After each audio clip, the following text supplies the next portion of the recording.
Akbar. Allahu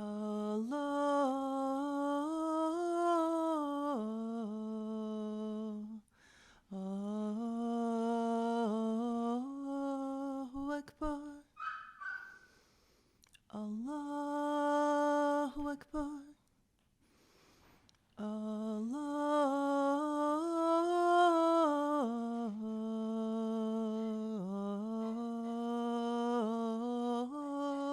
Allahu Akbar. Ashhadu an la ilaha illallah. Ashhadu an la ilaha illallah. Ashhadu anna Muhammadan Rasulullah. Ashhadu anna Muhammadan Rasulullah. Hayya al-salah.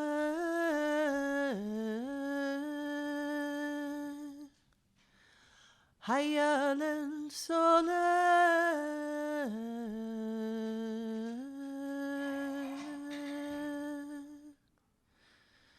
Hayya al-falah.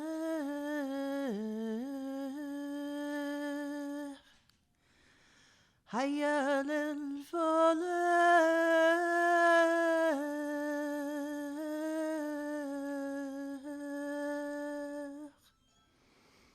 Allahu Akbar.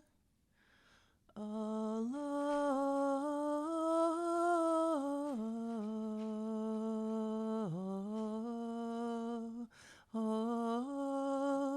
Akbar. La ilaha illallah.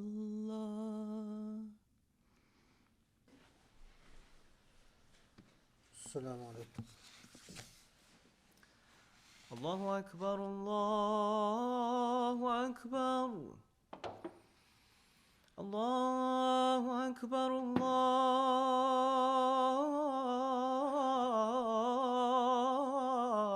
الله أكبر.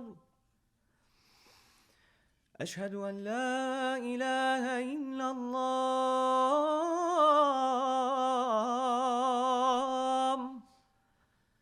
أشهد أن لا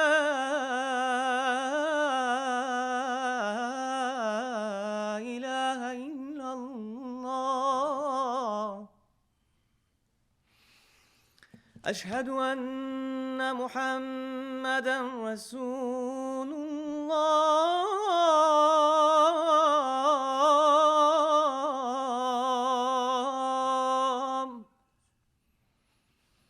أشهد أن محمدًا رسول الله.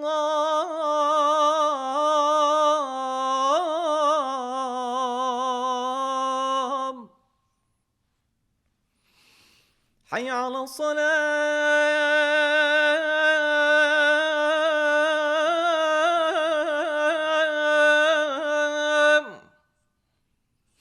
حي على الصلاة.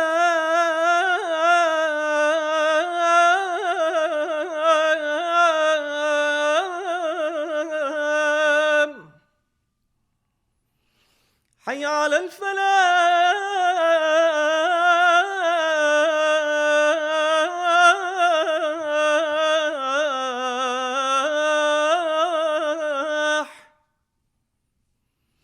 حي على الفلاح.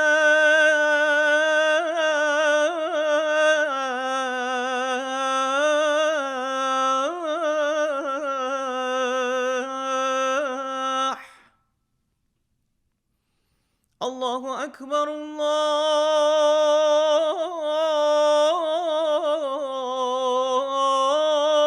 الله أكبر. لا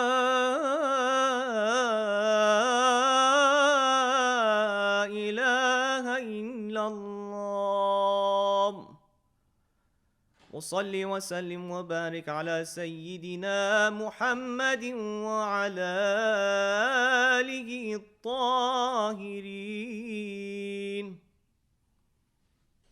بسم الله الرحمن الرحيم. وسبحان الله العلي العظيم، والحمد لله رب العالمين.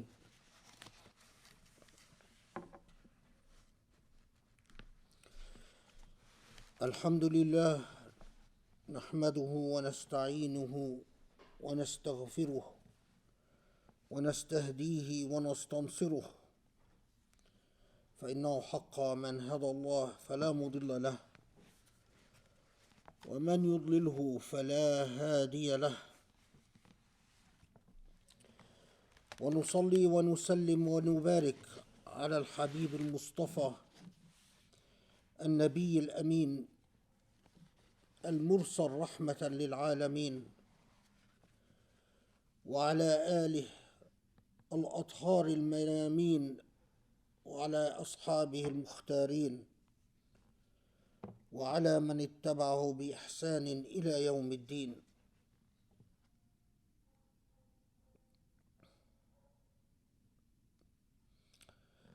اللهم يا علي عظيم، اللهم تبرأت إليك من حولي وقوتي وعلمي ومعرفتي، ولجأت إلى حولك وقوتك وعلمك وتوفيقك، فإنك تعلم ولا أعلم، وتقدر ولا أقدر، وأنت علام الغيوب. اللهم افتح لنا أبواب فضلك، وانشر علينا خزائن علمك، وبرحمتك ارحمنا يا أرحم الراحمين.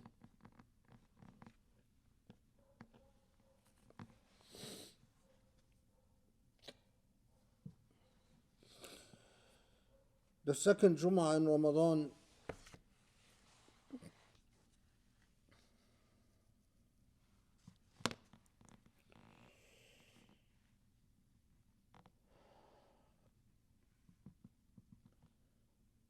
and I dare say that except for very few prominent, obscene exceptions,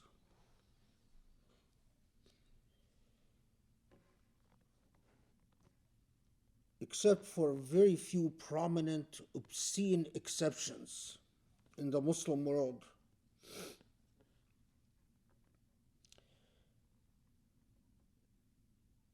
this Ramadan, the entire mood and spirit, the entire feeling of this Ramadan is definitely affected so deeply by what is going on in Gaza.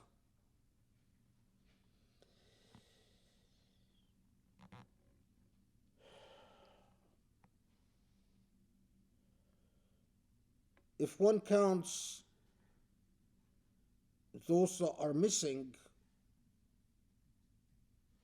those killed in Gaza so far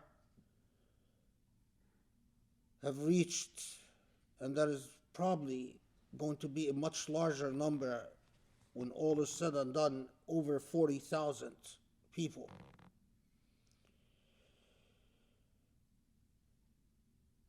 The United Nations continues to warn about starvation in Gaza.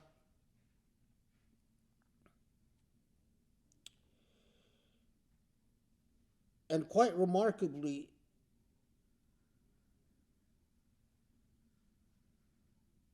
some of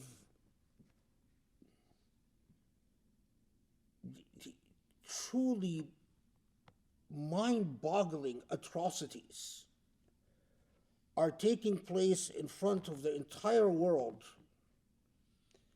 in well-documented locations like Shifa Hospital,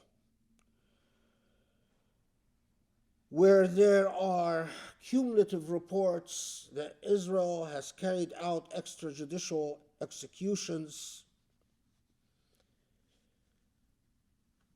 murders of unarmed people, that Israel has executed wounded people just before the Khutbah. Al Jazeera channel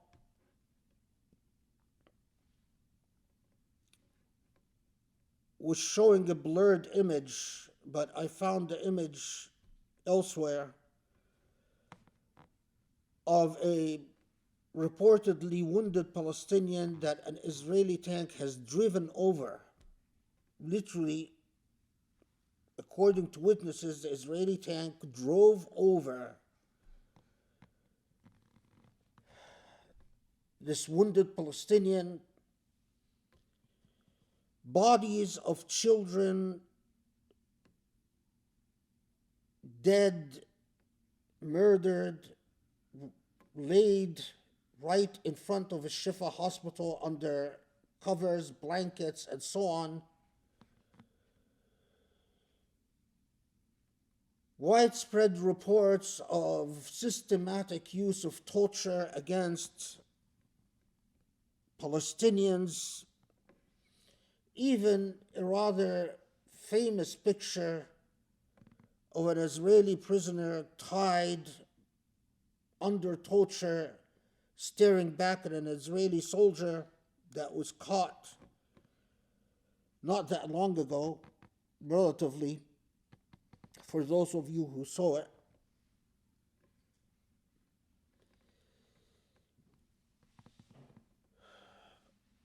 But the reports coming out of the Shifa hospital, for any person who has worked in the human rights field, are mind-numbing. The testimonies, the testimonials of torture, mass extrajudicial killings, by some counts as much as over 100, some say even 130, 150 executions against unarmed Palestinians carried out.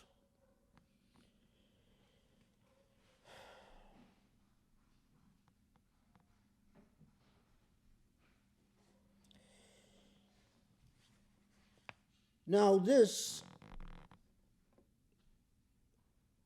despite the propaganda that tries to portray hunger in Gaza as somehow lessened or as less acute, everything coming out from the UNRWA or Doctors Without Borders or Leave Alone Human Rights Watch continues to say that there is mass starvation,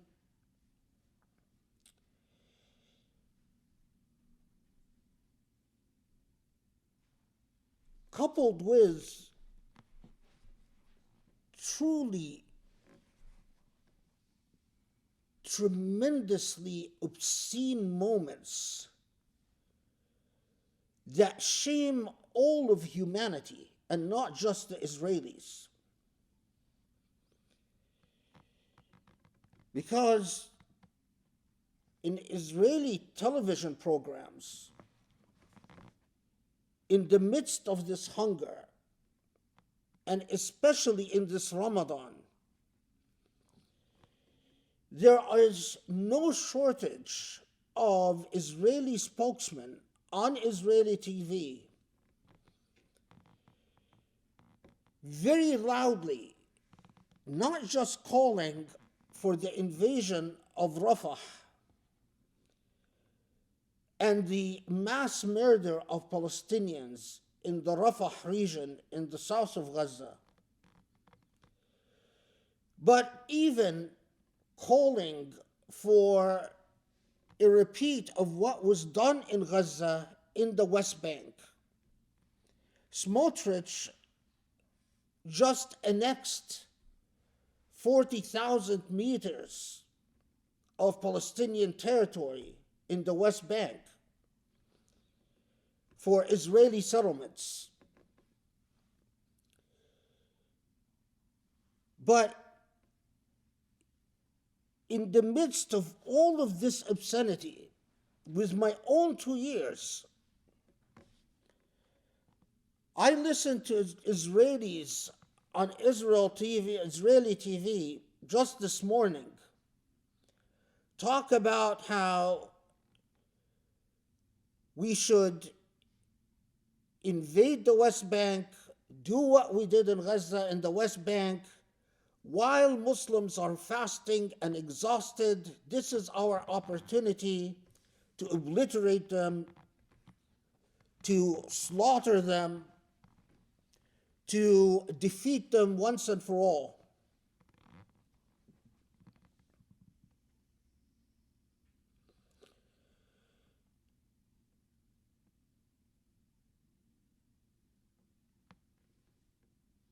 The air of sadness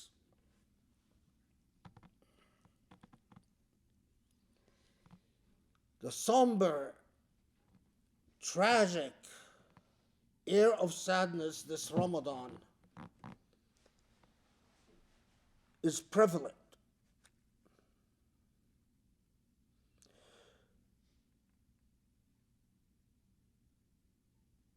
But a number of things deserve pause and reflection. Because the tendency, not among just Muslims, but among human beings generally, nothing tests the dominance or the place of ethics in human societies like military defeats. While at times of military victory, societies tend to affirm their relationship to their own traditions.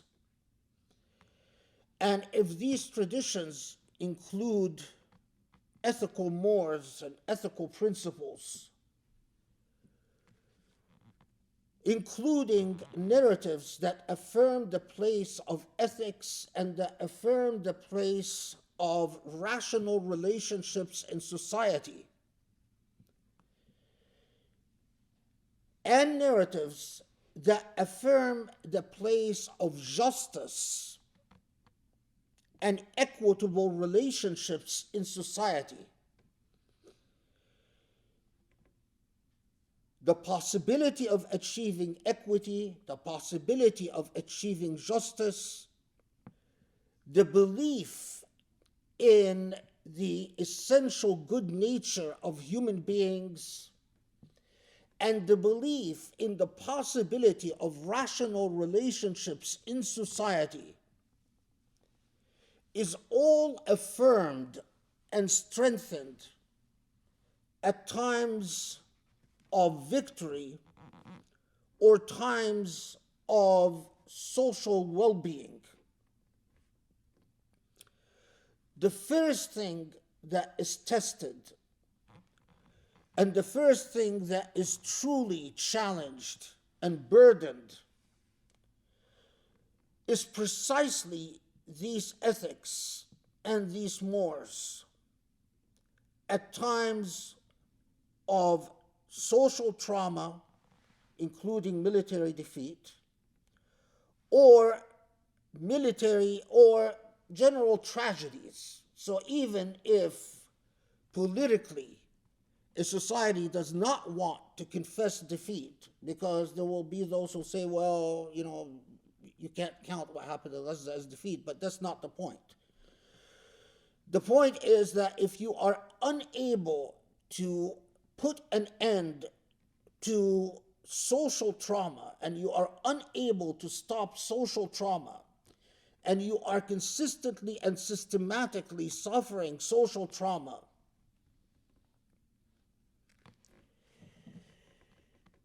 what is immediately uprooted and put to the test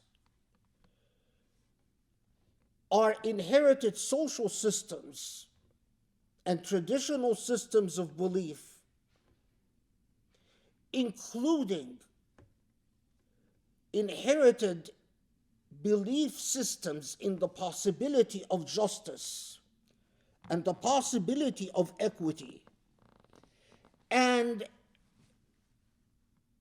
the very belief in accountability and predictability of results.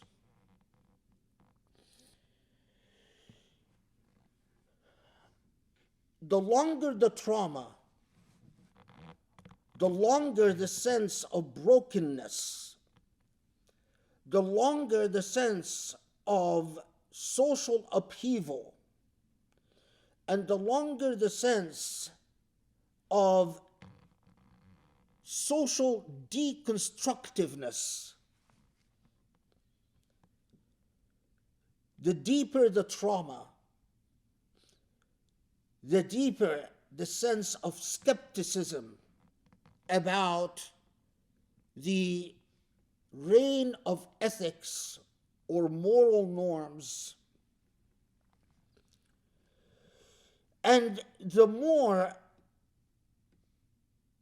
or the increase in, ironically and paradoxically, in the belief in superstition and in irrational results and irrational relationships, the more the belief that if there is a possibility of justice, and if there is a possibility in equity, that such justice and such equity can only be achieved through superstition or through the workings of the paranormal, not through any rational, systematic social relationships.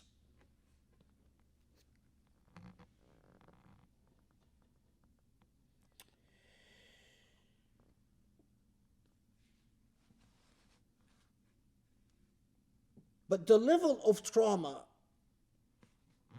in our societies, when I say our societies, I mean Muslim societies generally, is greatly hampered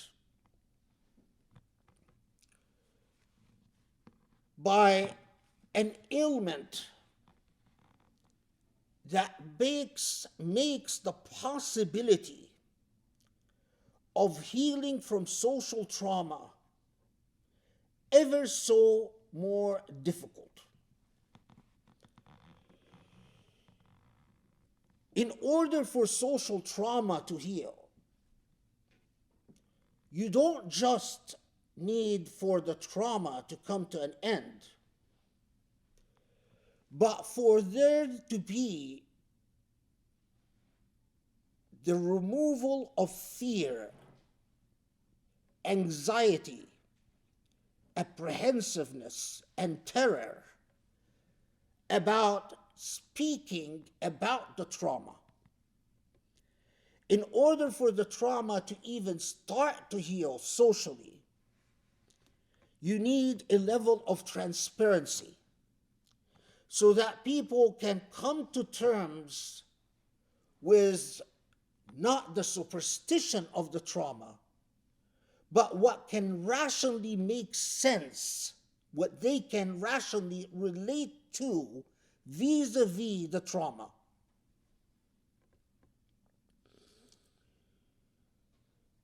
So we are all in the same picture.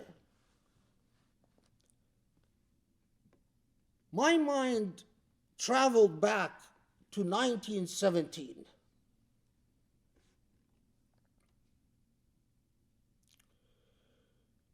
1917, General Allenby, a British officer,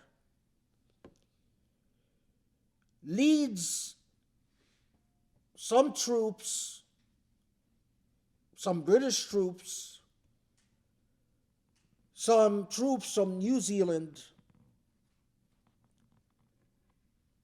leads troops from India, and leads Egyptian troops and invades and conquers Jerusalem. When Jerusalem fell in December 30th, both the churches in Rome and the churches in England rang their bells in celebration. Headlines of papers all across Europe carried the heading, "Jerusalem is liberated. The end of the Crusades." It was clearly seen, whether from a Protestant or Catholic perspective, as a religious victory with clear religious overtones. I looked at the literature that delves and dives into the unlikely and, in my mind, inexplicable victory of the British in the battle for Jerusalem. We know from the testimony of British soldiers as well as Indian soldiers, in other words, sources that are not ethnically biased against the Ottomans, that the Ottomans, the Turkish garrison in Jerusalem, fought and fought very well and fought very hard. But that was not my issue. My issue was to try to see the level of transparency that we Muslims have achieved about such a monumental moment in our history in 1917. Mind you, the nucleus for the birth of the Israeli army was a Zionist Jewish soldier, a Zionist Jewish officer, a part of Allenby's forces that conquered Jerusalem. This man stayed, and he was the very seed from which the Israeli army was born, and from which the very Zionist colonizing of Palestine became a reality on the ground. I found about 10 books on the conquering of Jerusalem. All of these books in English and French. The Arabic books about the fall of Jerusalem were full of rhetoric and dogma. But any serious researcher would have to rely not on the books written in the native language of the native language of the inhabitants of Jerusalem.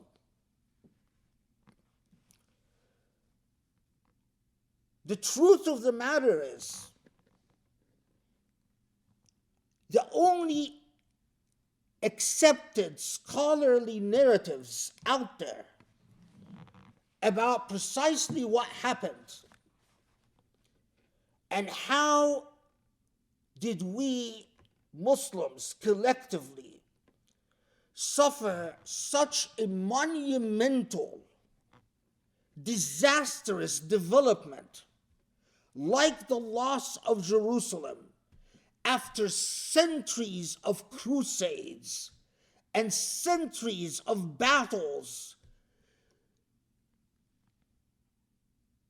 for 1917 to roll about and LMB was such a small, relatively small force, a force that some, according to some estimates, half of which was a Muslim force, Muslim soldiers, fighting fellow Muslims. In the Muslim world is behind veils of ignorance, marred in shadows and obscurity. The only narratives that exist without anxiety, without repression, are the narratives written by non-Muslims. There are a few banned texts about the fall of Jerusalem in Arabic. The Turkish texts are not any better because they are also equally dogmatic and rhetorical. But then I pause and I think,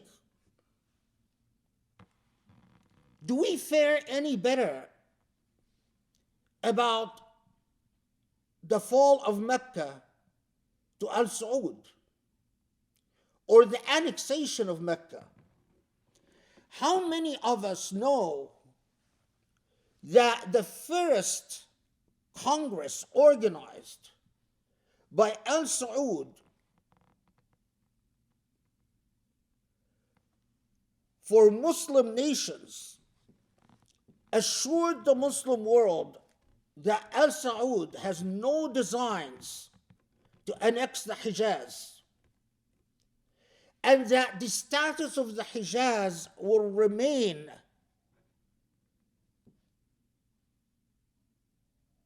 what it had been for centuries, the exclusive province of the Ashraf, the reported descendants of the Prophet.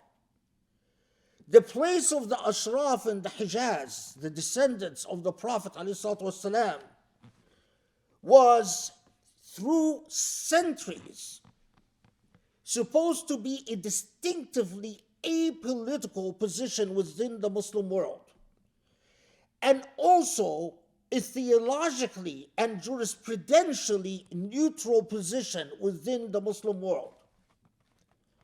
It is not that Muslims thought that only those who carry the blood of the Prophet ﷺ are administratively more competent than others to administer the Hijaz.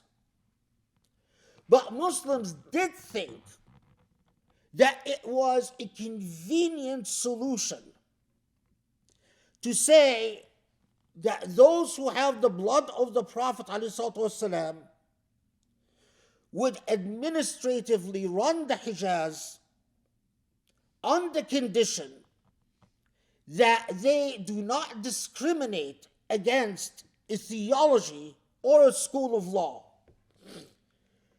And through that compromise, bloodshed in the Hijaz had been avoided for centuries until British colonialism came along. In other words, Shia and Sunni could enjoy the Hijaz equally. Sufi and non-Sufi could enjoy the Hijaz equally. Every madhab and every orientation, including orientations and madhahib that had become extinct, like the Mu'tazila, could have representation in the Hijaz. And it is the sovereignty of the Ashraf over the Hijaz, because they did not align themselves with any particular madhab and did not align themselves with any particular political ideology. That's why the institutions of the Ashraf were maintained in the Hijaz. British colonialism politicized the Ashraf for the first time, and then excluded the Ashraf because British colonialism couldn't trust their political agenda, and brought in Al Saud. And do we have any level of transparency, any level of truth in discourse about what happened in the Hijaz? How did the Hijaz fall? What was the exact role of the British?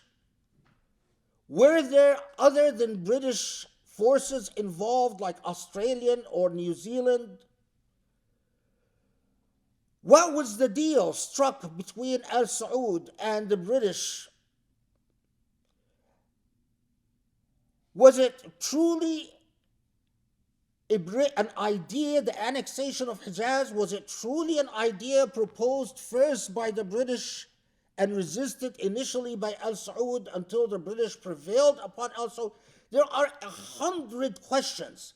But like the fall of Jerusalem, the fall of Al-Hijaz is surrounded by fog.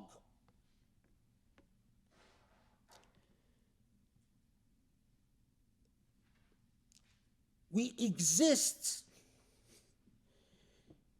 in the same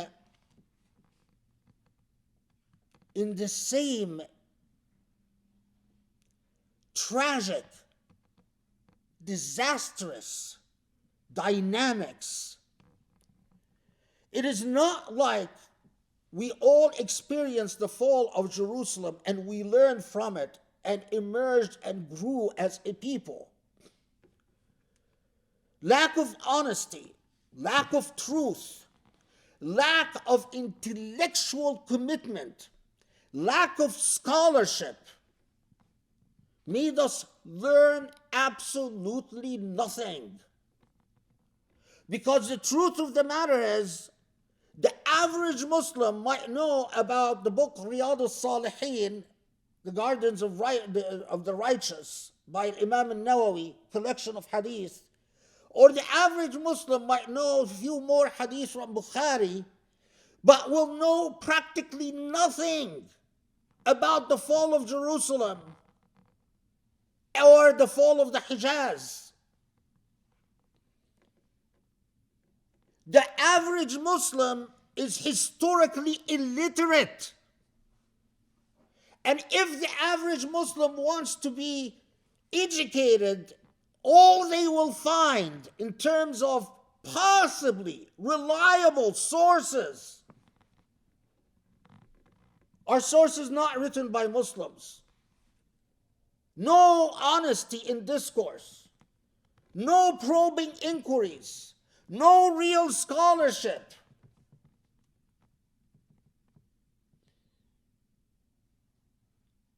Imagine the most monumental historical moments in our lives.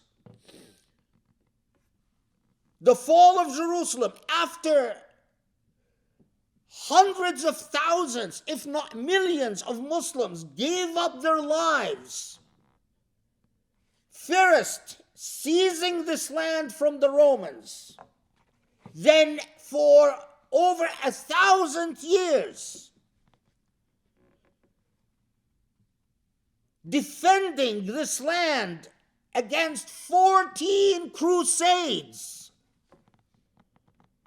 After hundreds of thousands, if not millions, of Muslims sacrificing their lives, in 1917, Jerusalem falls and we know next to nothing.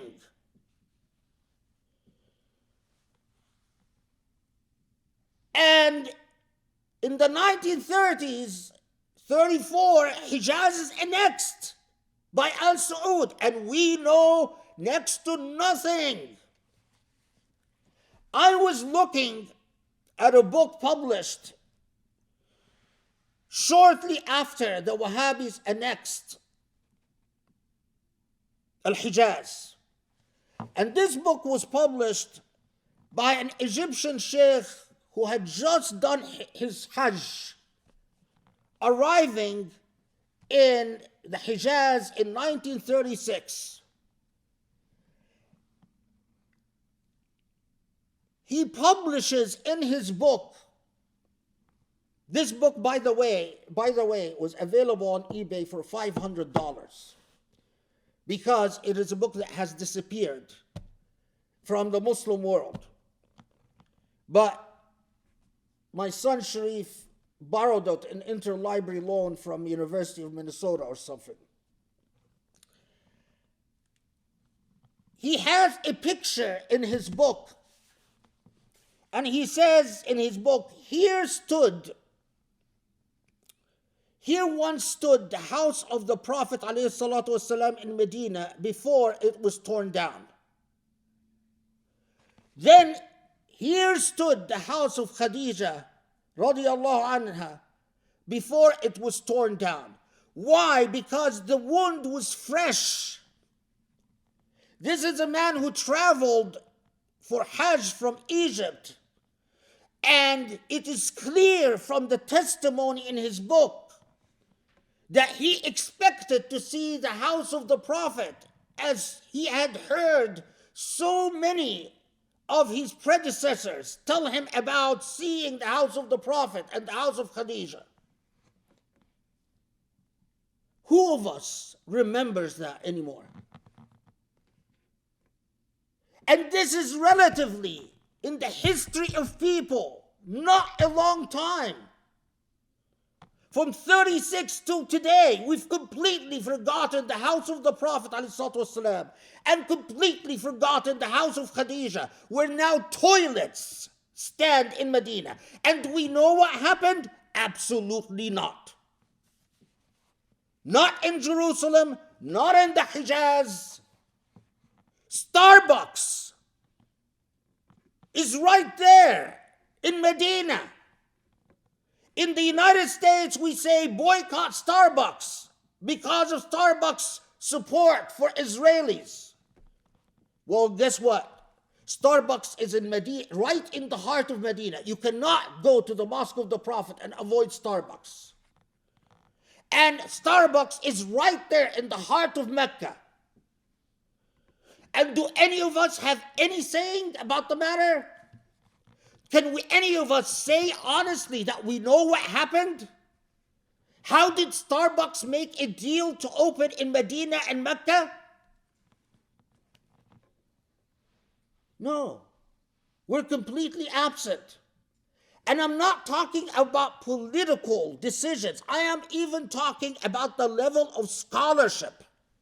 Is there any Muslim scholar out there that can tell the story of how Mecca and Medina became invaded by Starbucks? And the answer is no.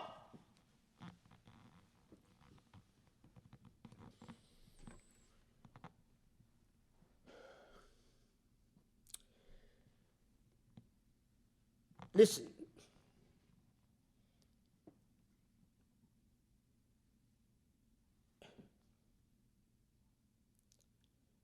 This Ramadan,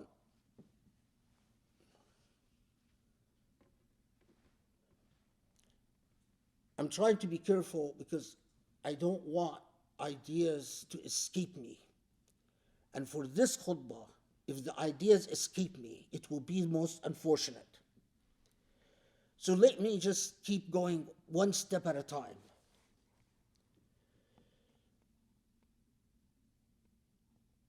It is not just that we are an oblivious people,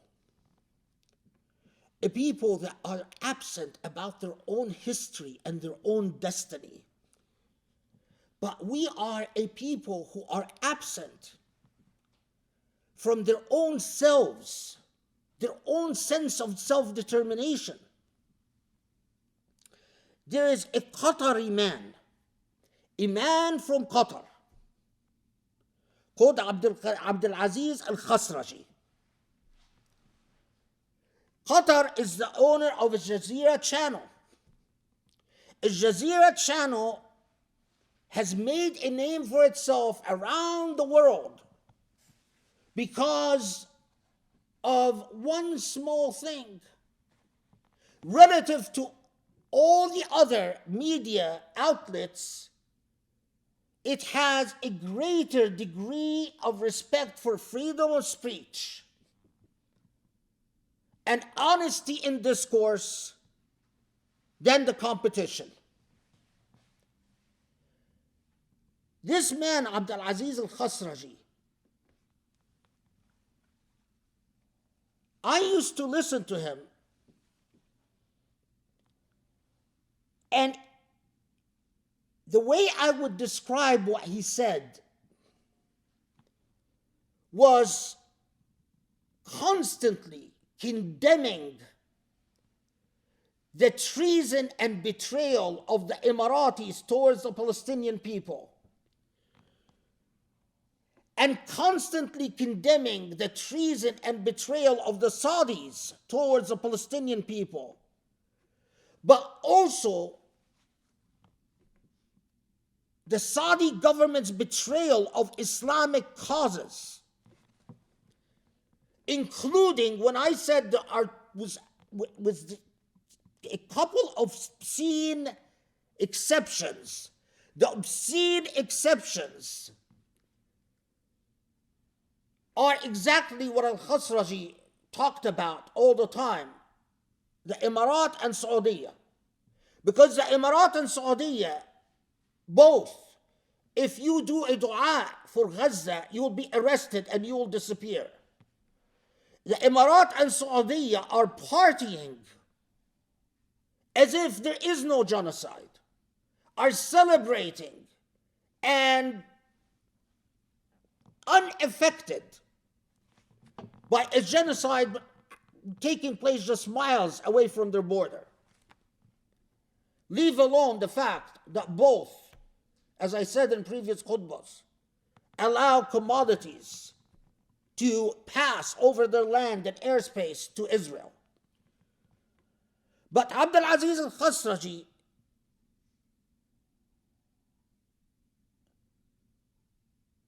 did nothing but speak the truth about Saudi and the Emirat. And again, this is not a man from the Emirat or Saudi, this is a man in Qatar. And suddenly, we find a man like Abdul Aziz Al-Khasraji arrested. First arrested, disappeared for a month, and then ordered not to appear on social media anymore. But just recently, he is suddenly brought from his seclusion, because he did stick by and stayed away from social media. But is brought back from his seclusion and sentenced to 15 years in prison. Can you or any other Muslim find out the truth about someone like Abdul Aziz Al-Khasraji? Absolutely not. The why, the how, even making sense of this. What did he say that Al Jazeera doesn't say? Why did you pick on him? Who's behind his jail? Who told the Qataris that this man has to go to prison for 15 years. Was it the Israelis? Was it the Americans? Was it the Saudis? Was it the Emiratis? Questions, questions, questions, and there is no Muslim that can answer any of these questions. Take another example.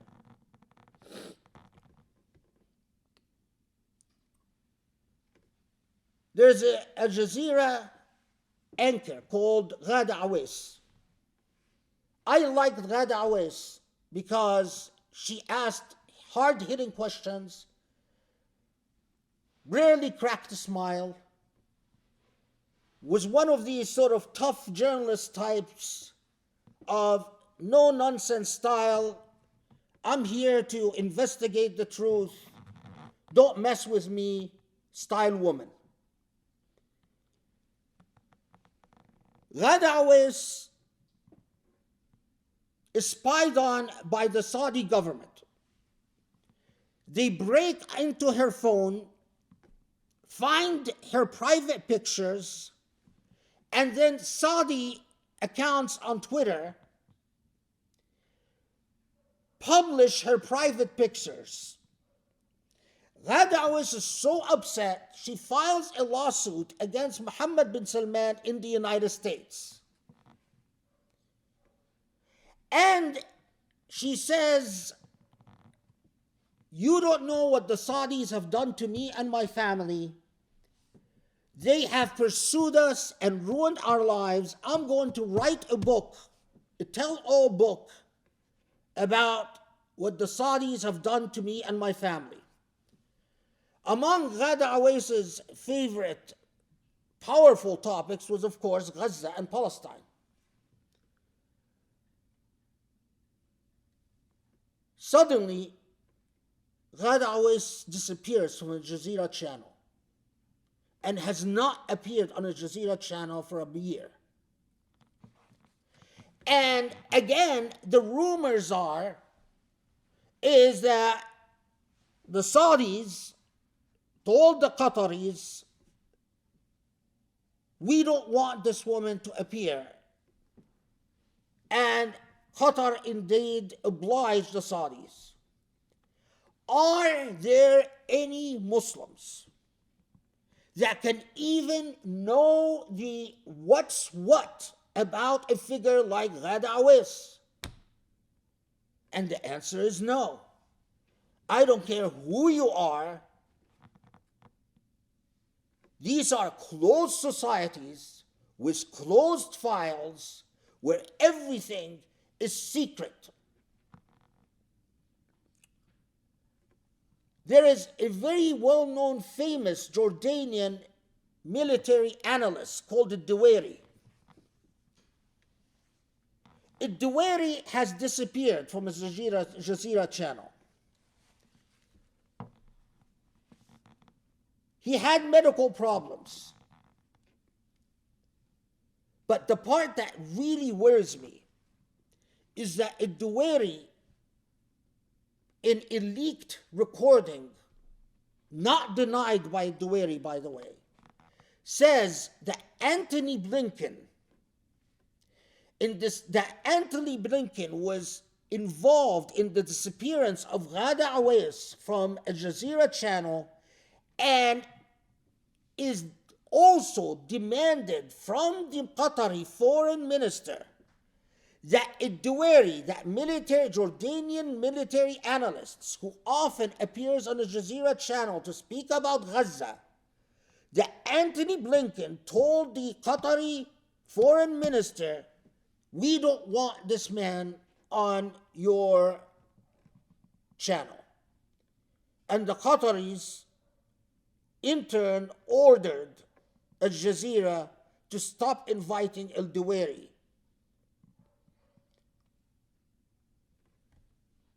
There is one word for this: authoritarianism.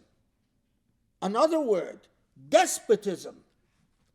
The heart of our trauma, the heart of what causes our very systems of belief and ethics and morality to crack and crumble, Someone recently in the past halaqah asked the question, said, as I watch what is going on in Gaza, I don't feel like doing dua because I am losing faith. I don't trust in Allah anymore. Because for sure, all the victims of Gaza supplicate and pray and beg Allah for help, and no help arrives. And my answer was, see, you've turned your faith into superstition. You think that the way dua works is for you to ask God for the impossible. For us to live in despotism and ignorance for centuries, to do everything that we should do right, we do wrong, to betray Jerusalem and to betray Mecca and Medina, to betray the Hijaz, and to betray the principles of justice and equity. And then just miraculously, God comes and says, don't worry about it. Don't worry about all the things that you've messed up for centuries. Don't worry about Al-Khasraji. Don't worry about Ghada Awais. Don't worry about that man, they banned me from the Islamic Center of Southern California, Morsi of Egypt. Don't worry about that Morsi of Egypt died in prison, murdered by a fascist dictator called Sisi. Don't worry. I will miraculously come and save the day for you. Really? What universe would we be living in? How would that be fair for societies and people who actually live by principles and who actually struggled to uphold justice in their midst and to create transparency and accountability?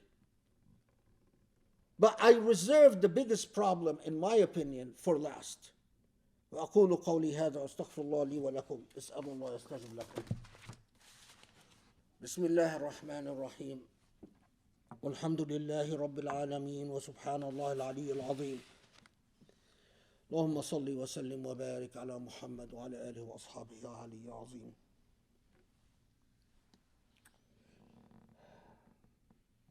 Before I get to that point, though,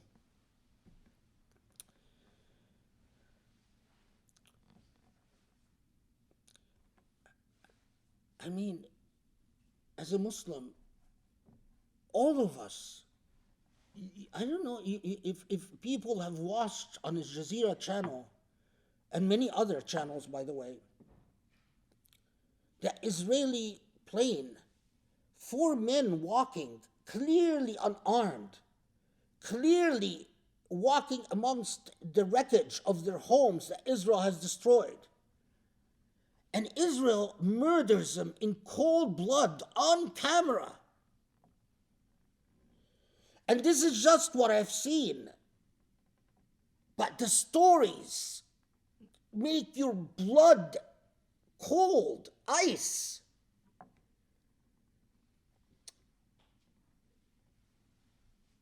Israel destroying the graves of Palestinians, literally erasing the graves exactly like we did with Native Americans, where we destroyed their graves and built home developments on the graves of Indians.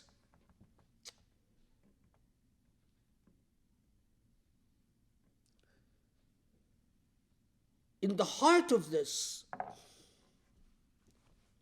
you get Sudais, the Imam of Al-Haram al-Makki, leading Taraweeh prayer. And I'm sitting there reading all these fuqaha or shuyukh from Azhar saying, you know, when I see Sudais praying Taraweeh, I don't go to the mosque and I just stay home. Other sheikh saying, when I pray Taraweeh behind the Sudais, every sujood, I pray to Allah to curse him and to punish him. Why? Because in 2014, is Sudais, that same Sudais, the Imam of Al-Haram al-Makki, a man who became rather famous because he would recite the Quran in Taraweeh and cry. Is Sudais in 2014, in Ramadan, gave a beautiful khutbah about how there are Muslims who don't understand what Jerusalem is to the Muslim world. There are Muslims who betray Jerusalem. There are Muslims who call resistance to Zionism and to Zionist terrorism, and how these Muslims are misguided and lost and ignorant. But that's 2014. Everything changed in 2017. When MBS came to power, MBS commanded the Sudais to change his views 100 or 360 degrees. And now Sudais was talking about how President Trump and MBS are leading the world towards the pastures of justice and peace. And Sudais was talking about Palestinian resistance as a form of extremism and fanaticism. And very recently, Sudais said that anyone who does dua publicly for Gaza or for Palestinians deserve to go to prison. And also Sudais said the Aqsa Mosque is no big deal, and it's just like any other mosque in the history of Islam. What he said was so gross. But you pause and you think, we have no way of even having any type of objective measure of whether Muslims accept the imamah of someone like a Sudais or not. No one has the power, regardless of how unpopular a Sudais might be. This entire Muslim world, over 1 billion Muslims, do not have the power to say, we don't like this imam, we don't want him to lead Taraweeh prayer. Because the world we live in, this is up to another man, MBS. And Trump or Biden have more power than the entire Muslim world. If they don't want the Sudais to lead Taraweeh prayer, all they have to do is lift the phone and say, MBS, we don't like the Sudais anymore, throw him next to Ghada Awais and Al-Khasraji. And MBS will say, yes, sir.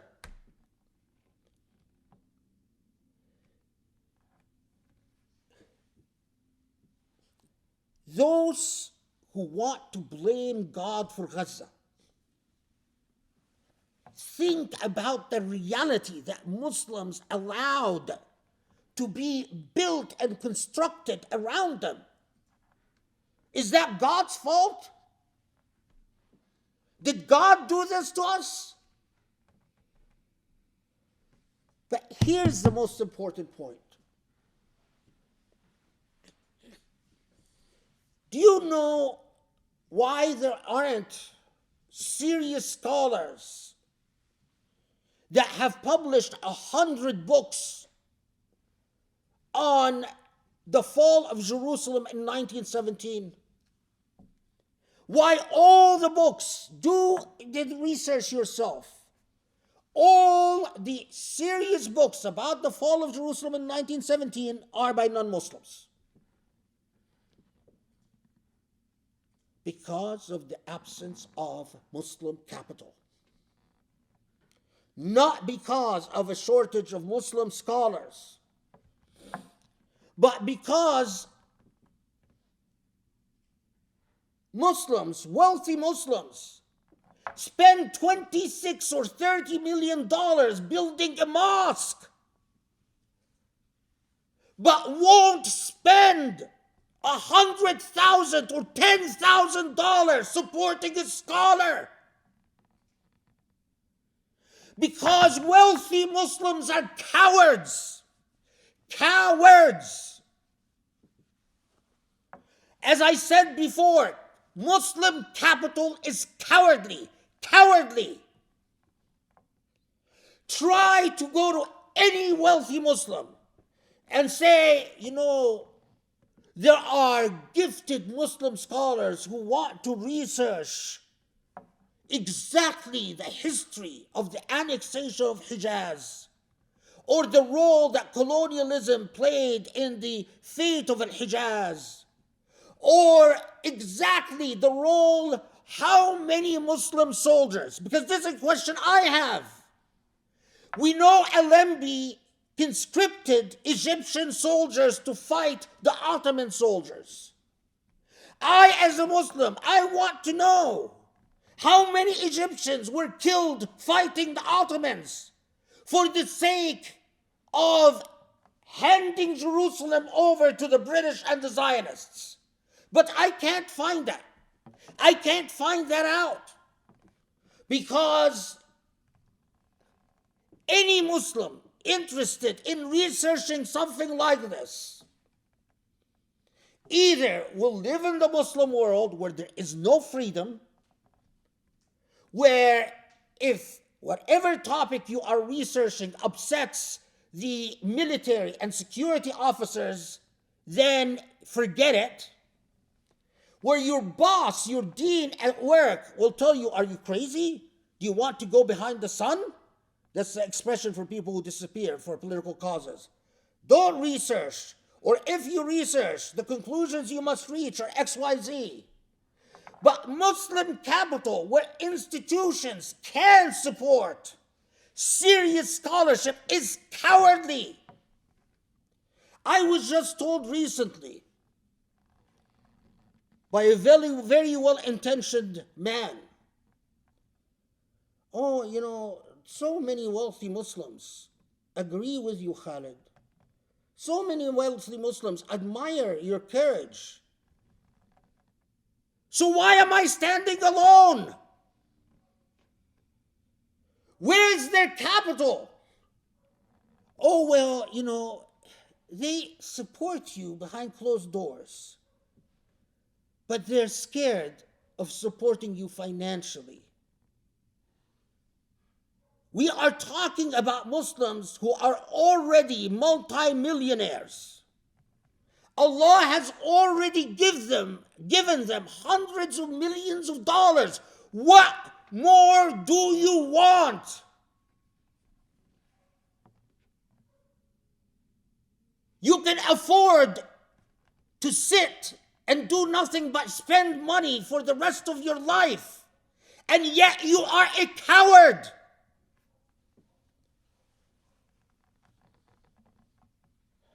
But on top of being cowardly, they are also arrogant and ignorant. Why? Because for that wealthy Muslim, they think that they are smart enough and competent enough to figure out all the important questions that need to be asked. I have not seen a wealthy Muslim consult with a serious intellectual mind about what are the relevant questions to be asked. And so amazingly, we are today in 2024, and every Muslim that have said, excuse me,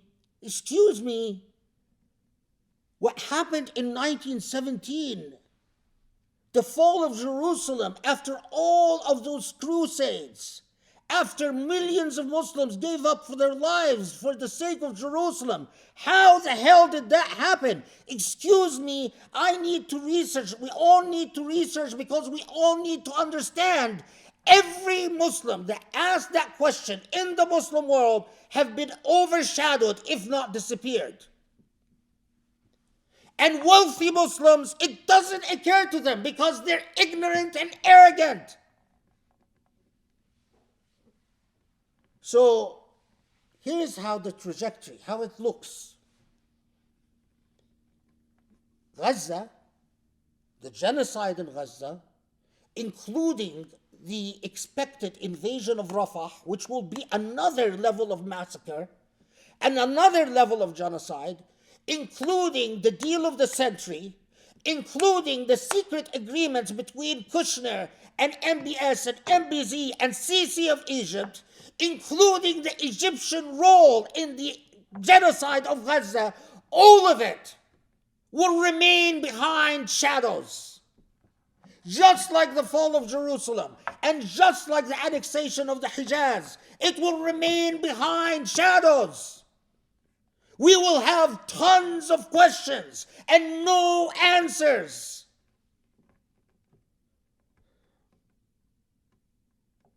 And Muslim capital will remain cowardly and remain pathetic and remain arrogant and ignorant. And then the occasional idiot will come along and say, oh, I can't do dua because I'm angry at God. God is not responsible for Gaza. We are. Allahumma afu anna. Allahumma aghfir lana. Allahumma arhamna. Allahumma tub alayna ya tawwab. اللهم اهدنا لأقرب من هذا رشدا يا Allah. Allah, forgive our sins. Allah, aid us, inspire us, direct us. Allah, save us from our own follies. Help us conquer our fears. Help us conquer our weakness. Help us reclaim our Islam as it should be reclaimed. Ya Rabbal Alameen. وصلي وسلم وبارك على محمد وعلى آله وصحبه وعلى من اتبعه بإحسان إلى يوم الدين وأقم الصلاة.